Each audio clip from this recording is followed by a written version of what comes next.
ओम शांति। आज की मुरली है 10 अक्टूबर 2025 की।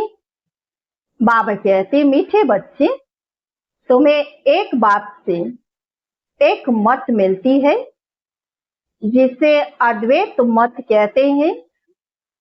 इसी अद्वैत मत से तुम्हें देवता बनना है। आज का प्रश्न, मनुष्य इस भूल भुलैया के खेल में सबसे मुख्य बात कौन सी भूल गए हैं?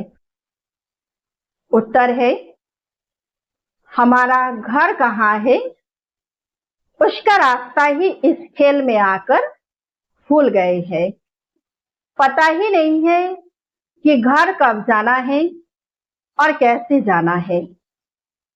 अभी बाप आए हैं तुम सबको साथ ले जाने। तुम्हारा अभी पुरुषार्थ है वाणी से परे स्वीट होम में जाने का। आज बाबा ने गीत सुनाया, रात के राही थक मत जाना। ओम शांति। अब सुनेंगे विस्तार से।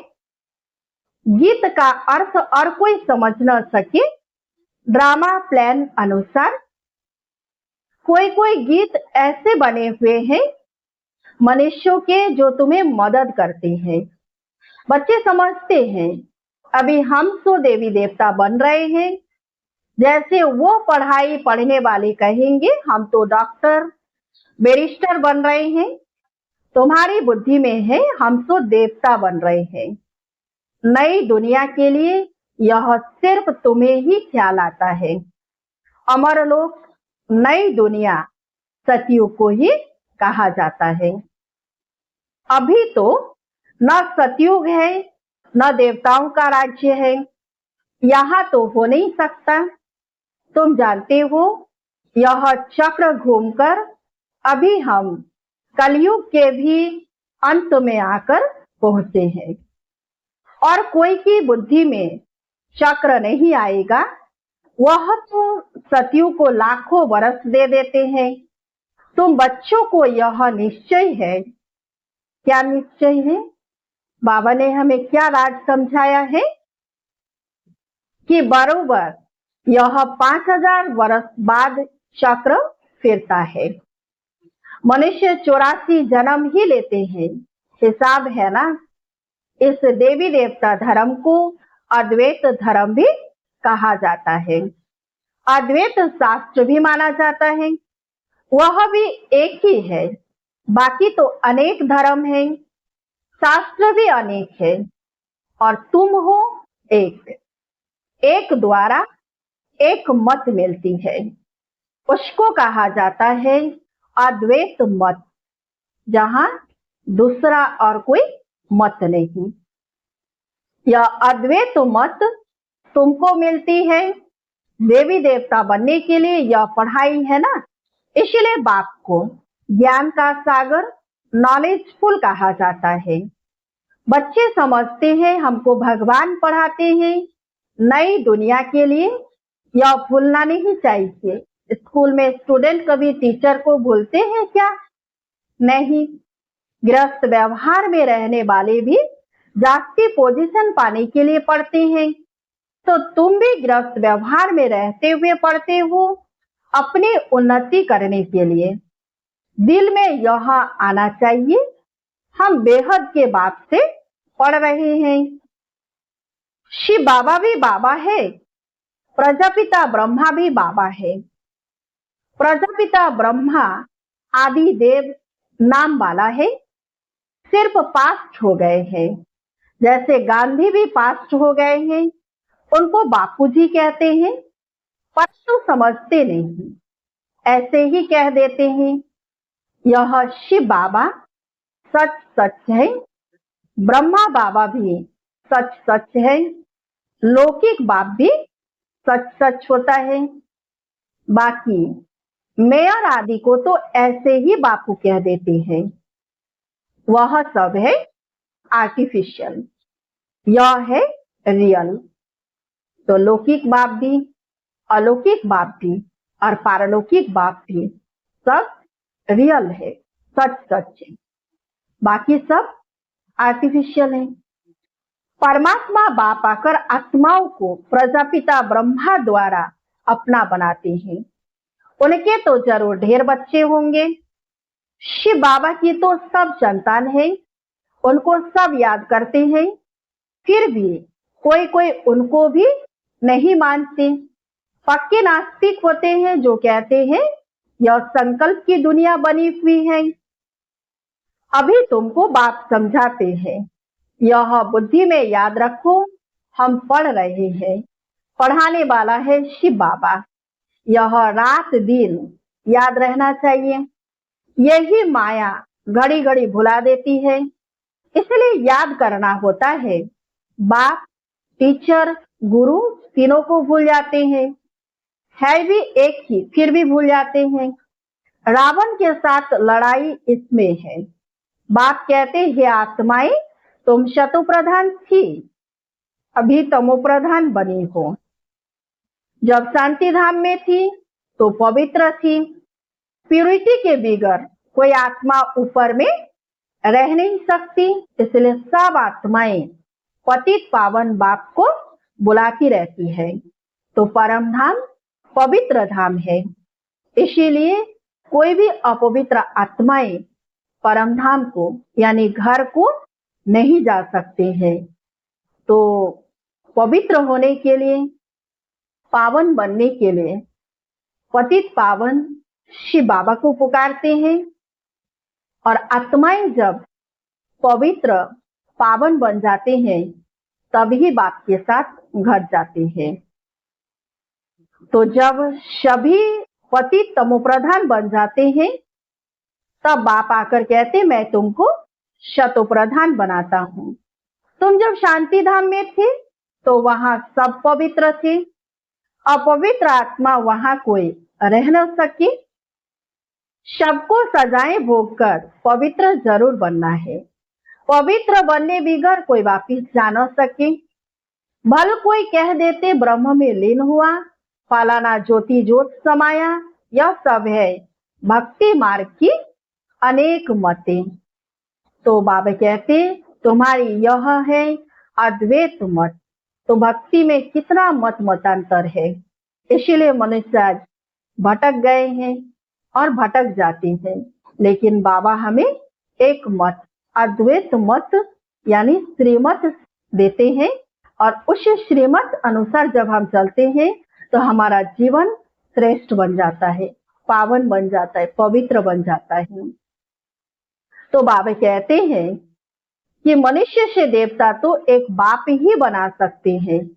कल्प कल्प बाप आते हैं पढ़ाने, उनकी एक्ट हुबहू कल्प पहले मुआफिक ही चलती है। यह अनादि बना बनाया ड्रामा है ना। सृष्टि चक्र फिरता रहता है। सतयुग, त्रेता, द्वापर, कलयुग, फिर है यह क्या है, संगम युग। मुख्य धर्म भी यह है, बुद्धिज्म, इस्लामिज्म, बुद्धिज्म, क्रिश्चियनिज्म, अर्थात जिसमें राजाई चलती है। ब्राह्मणों की राजाई नहीं है, ना कौरवों की राजाई है। अभी तुम बच्चों को घड़ी घड़ी याद करना है बेहद के बाप को। तुम ब्राह्मणों को भी समझा सकते हो कि बाबा ने बहुत बार समझाया है, पहले पहले ब्राह्मण चोटी है, ब्रह्मा की वंशावली पहले पहले तुम हो, यह तुम जानते हो। फिर भक्ति मार्ग में हम ही पूज्य से पुजारी बन जाते हैं। फिर अभी हम पूज्य बन रहे हैं, वह ब्राह्मण गृहस्थी होते हैं, न कि सन्यासी। सन्यासी हठयोगी है, घर बार छोड़ना हट है ना। हठयोगी भी अनेक प्रकार के योग सिखाते हैं। जयपुर में हठयोगियों का भी म्यूजियम है। राज्यों के चित्र है नहीं, राज्यों के चित्र है ही यहाँ दिलवाड़ा में, इनका म्यूजियम तो है ही नहीं। तो हठियों के कितने म्यूजियम है, राज्यों का मंदिर यहाँ भारत में ही है। यह है चैतन्य। तुम यहाँ चैतन्य में बैठे हो। मनुष्यों को कुछ भी पता नहीं कि स्वर्ग कहाँ है। दिलवाड़ा मंदिर में नीचे तपस्या में बैठे हैं, पूरा यादगार है। जरूर स्वर्ग ऊपर ही दिखाना पड़े, मनुष्य फिर समझ लेते कि स्वर्ग ऊपर में है। यह तो चक्र फिरता रहता है। आधा कल्प के बाद स्वर्ग फिर नीचे चला जाएगा, फिर आधा कल्प स्वर्ग ऊपर आएगा। इनकी आयु कितनी है कोई नहीं जानती। तुमको बाप ने सारा चक्र समझाया है। तुम ज्ञान लेकर ऊपर जाते हो, चक्र पूरा होता है, फिर नए सिर चक्र शुरू होगा। यह बुद्धि में चलना चाहिए। जैसे वो नॉलेज पढ़ते हैं तो बुद्धि में किताब आदि सब याद रहते हैं ना, तो यह भी पढ़ाई है। यह भरपूर रहना चाहिए, भूलना नहीं चाहिए। यह पढ़ाई बूढ़े जवान बच्चे आदि सबको हक है पढ़ने का, सिर्फ अल्लाह को जानना है। तो बाबा कहते कितना विचित्र वंडरफुल पढ़ाई है, और पढ़ाने वाला भी कितना वंडरफुल है।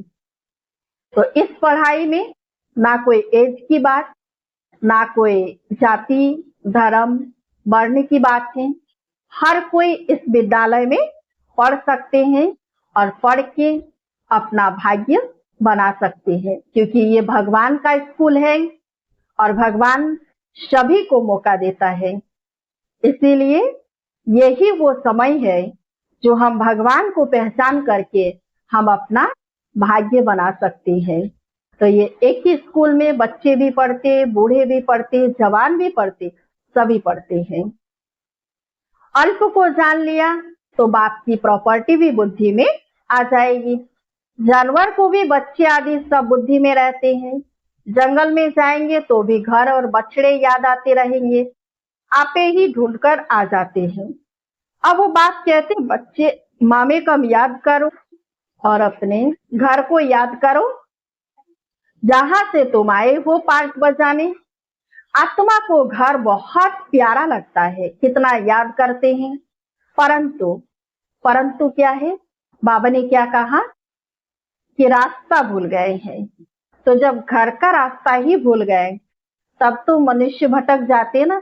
लौकिक में भी कोई जब भटक जाते हैं, रास्ता मालूम नहीं चलता है, तो क्या करते हैं, भटकते रहते हैं। तो हम आत्माएं भी घर का रास्ता भूल गए।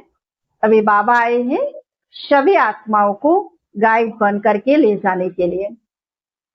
तुम्हारी बुद्धि में है हम बहुत दूर रहते हैं, परंतु वहां जाना कैसे होता है, क्यों नहीं हम जा सकते हैं, यह कुछ भी पता नहीं है। इसलिए बाबा ने बताया था, भूल भुलैया का खेल भी बताते हैं। जहां से जाए दरवाजा बंद। अभी तुम जानते हो इस लड़ाई के बाद स्वर्ग का दरवाजा खुलता है। इस मृत्यु लोक से सब जाएंगे। इतने सब मनुष्य नंबरवार धर्म अनुसार और पार्ट अनुसार जाकर रहेंगे। तुम्हारी बुद्धि में यह सब बातें हैं। मनुष्य ब्रह्म तत्व में जाने के लिए कितना माथा मारते हैं। वाणी से परे जाना है। आत्मा शरीर से निकल जाती है तो फिर आवाज नहीं रहता है। बच्चे जानते हैं हमारा तो वह स्वीट होम है, फिर देवताओं की है स्वीट राजधानी, अद्वैत राजधानी, जहां पर एक धर्म, एक राज्य, एक भाषा, एक कल्चर, एक समाज, एक दुनिया होंगी। बाप आकर राजयोग सिखलाते हैं, सारी नॉलेज समझाते हैं, जिसके फिर भक्ति में शास्त्र आदि बैग बनाए हैं। अभी तुमको वह शास्त्र आदि नहीं पढ़ना है। उन स्कूलों में बुढ़िया आदि नहीं पढ़ती, यहाँ तो सब पढ़ते हैं। तुम बच्चे अमरलोक में देवता बन जाते हो। वहां कोई ऐसे अक्षर नहीं बोले जाते हैं जिससे किसी की ग्लानि हो। अभी तुम जानते हो स्वर्ग पास्ट हो गया है, उनकी महिमा है। कितने मंदिर बनाते हैं, उनसे पूछो यह लक्ष्मी नारायण कब होकर गए हैं, कुछ भी पता नहीं है। अभी तुम जानते हो हमको अपने घर जाना है। बच्चों को समझाया है ओम का अर्थ अलग है और हम सो का अर्थ अलग है। उन्होंने फिर ओम सो हम सो का अर्थ कर दिया है। तुम आत्मा शांति धाम में रहने वाली हो, फिर आती हो पार्ट बजाने। देवता, क्षत्रिय, वैश्य, शूद्र बनते हैं। ओम अर्थात हम आत्मा। कितना फर्क है। वह फिर दोनों को एक कर देते हैं। यह बुद्धि में समझने की बातें हैं। कोई पूरी रीति समझते नहीं है तो फिर झुटका खाते रहते हैं। कमाई में कभी झुटका नहीं खाते हैं। वह कमाई तो है अल्पकाल के लिए, यह तो आधा काल के लिए है। परंतु बुद्धि और तरफ भटकती है तो फिर थक जाती है। उबासी देते रहते हैं। तुमको आंखें बंद करके नहीं बैठना चाहिए। तो जब भी चाहे योग में बैठे, चाहे मुरली सुनने के समय हमारी आंखें कैसी रहनी चाहिए? बाबा की नजरों में हम नजर मिला के बैठे, हमारी आंखें खुली रहे। अगर आंखें बंद करके बैठेंगे तो फिर कई बार नींद भी आ जाती है, कई बार ध्यान उधर उधर भी भटक जाता है। तो इसीलिए कभी भी हम बाबा के सामने आंखें बंद करके नहीं बैठे, क्योंकि ये भी पढ़ाई है ना। तो हमारा टीचर सामने बैठा हुआ है और हम आंखें बंद करके बैठेंगे, सिर झुका के बैठेंगे, ऐसा तो नहीं होता है। तो बाबा कहते आंखें खोल के हमें बैठना है। तुम तो जानते हो आत्मा अविनाशी है, शरीर विनाशी है। कलयुगी नरकवासी मनुष्यों को देखने और तुम्हारे देखने में भी रात दिन का फर्क हो जाता है। हम आत्मा बाप द्वारा पढ़ते हैं, यह कोई को पता नहीं। ज्ञान सागर परमपिता परमात्मा आकर पढ़ाते हैं। हम आत्मा सुन रही है। अपने को आत्मा समझ बाप को याद करने से बेकर्म विनाश होंगे। तुम्हारी बुद्धि ऊपर चली जाएगी। शिव बाबा हमको नॉलेज सुना रहे हैं, इसमें बहुत रिफाइन बुद्धि चाहिए। रिफाइन बुद्धि करने के लिए बाप युक्ति बताते हैं कि अपने को आत्मा समझने से बाप जरूर याद आएगा। अपने को आत्मा समझते ही इसलिए है कि बाप याद पड़े, संबंध रहे। जो सारा कल्प टूटा है वहां तो है प्रारब्ध, सुख ही सुख, दुख की बात नहीं। उनको हेवन कहते हैं। हेवनली गॉड फादर ही हेवन का मालिक बनाते हैं। ऐसे बाप को भी कितना भूल जाते हैं। बाप आकर बच्चों को एडॉप्ट करते हैं। मरवारी लोग बहुत एडॉप्ट करते हैं तो उनको खुशी होगी ना। मैं साहूकार की गोद में आया। साहूकार का बच्चा गरीब के पास कभी नहीं जाएगा। यह प्रजापिता ब्रह्मा के बच्चे हैं तो जरूर मुख वंशावली होंगे ना। तुम ब्राह्मण हो, मुख वंशावली, वह है हुक वंशावली। इस फर्क को तुम जानते हो। तुम जब समझाओ तब मुख वंशावली बने। यह एडॉप्शन है। स्त्री को समझते मेरी स्त्री। अब स्त्री कुक वंशावली है या मुख वंशावली? स्त्री है ही मुख वंशावली। फिर जब बच्चे होते हैं वह है कुक वंशावली। बाप कहते हैं यह सब है मुख वंशावली। मेरी कहने से मेरी बनी ना, मेरे बच्चे हैं, यह कहने से नशा चढ़ता है। तो यह है सब मुख वंशावली। आत्माएं थोड़े ही मुख वंशावली है। आत्मा तो अनादि अविनाशी है। तुम जानते हो यह मनुष्य सृष्टि कैसे ट्रांसफर होती है। पॉइंट तो बच्चों को बहुत मिलती है, फिर भी बाबा कहते और कुछ धारणा नहीं होती है, मुख नहीं चलता है। तो अच्छा तुम बाप को याद करते रहो तो तुम भाषण आदि करने वालों से उच्च पद पा सकते हो। भाषण करने वाले कोई समय तूफान में गिर पड़ते हैं, वह गिरे नहीं, बाप को याद करते रहे तो जास्ती पद पा सकते हैं। सबसे जास्ती जो विकार में गिरते हैं तो 5 मंजिल से गिरने से हड्डगुड टूट जाते हैं। 5वीं मंजिल है देह अभिमान, 4थी मंजिल है काम, फिर उतरते आओ। बाप कहते काम महाशत्रु है। लिखते भी है बाबा हम गिर पड़े। क्रोध के लिए ऐसे नहीं कहेंगे कि हम गिर पड़े। काला मुंह करने से बड़ी चोट लगती है। फिर दूसरे को कह न सके कि काम महाशत्रु है। बाबा बार बार समझाते हैं क्रिमिनल आंखों की बहुत संभाल करनी है। सतयुग में अशरीरी होने की बात नहीं। क्रिमिनल आई होती नहीं, सिविल आई हो जाती है। वह है सिविलियन राज्य। इस समय है क्रिमिनल दुनिया। अभी तुम्हारी आत्मा को सिविलाइज मिलती है जो 21 जन्म काम देती है। वहां कोई भी क्रिमिनल नहीं बनते। अब मुख्य बात बाप समझाते हैं। बाप को याद करो और 84 के चक्र को याद करो। यह भी वंडर है। जो श्री नारायण है वही अंत में आकर भाग्यशाली रथ बनते हैं। उनमें बाप की प्रवेशता होती है तो भाग्यशाली बनते हैं। ब्रह्मा सो विष्णु, विष्णु सो ब्रह्मा। यह 84 जन्मों की हिस्ट्री बुद्धि में रहनी चाहिए। अच्छा, मीठे मीठे सिके लधे बच्चों प्रति माता पिता बाप दादा का याद प्यार और गुड मॉर्निंग। रूहानी बाप की रूहानी बच्चों को नमस्ते। हम सब रूहानी बच्चे रूहानी बाप दादा को याद प्यार और गुड मॉर्निंग। नमस्ते नमस्ते नमस्ते। धारणा के लिए मुख्य सार। 1 नंबर, बाप की याद से बुद्धि को रिफाइन बनाना है। बुद्धि पढ़ाई से भरपूर रहे। बाप और घर याद सदा रखना है और याद दिलाना है।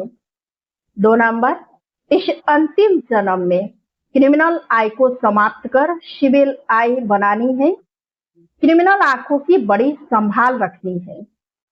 आज का वरदान, दातापन की स्थिति और क्षमाने की शक्ति द्वारा सदा विघ्न विनाशक समाधान स्वरूप भव।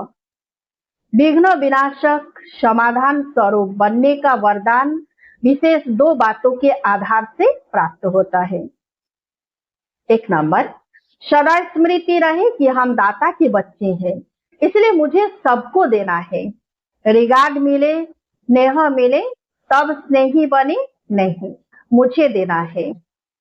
2 नंबर, स्वयं के प्रति तथा संबंध संपर्क में सर्व के प्रति समाने के शक्ति स्वरूप सागर बनना है। इन्हीं 2 विशेषताओं से शुभ भावना शुभ कामना से संपन्न समाधान स्वरूप बन जाएंगे।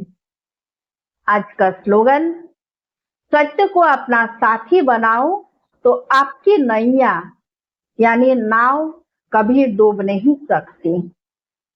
सत्य को अपना साथी बनाओ तो आपकी नैया यानी नाव कभी डूब नहीं सकती। अव्यक्त इशारे स्वयं और सर्व के प्रति मनसा द्वारा योग की शक्तियों का प्रयोग करो।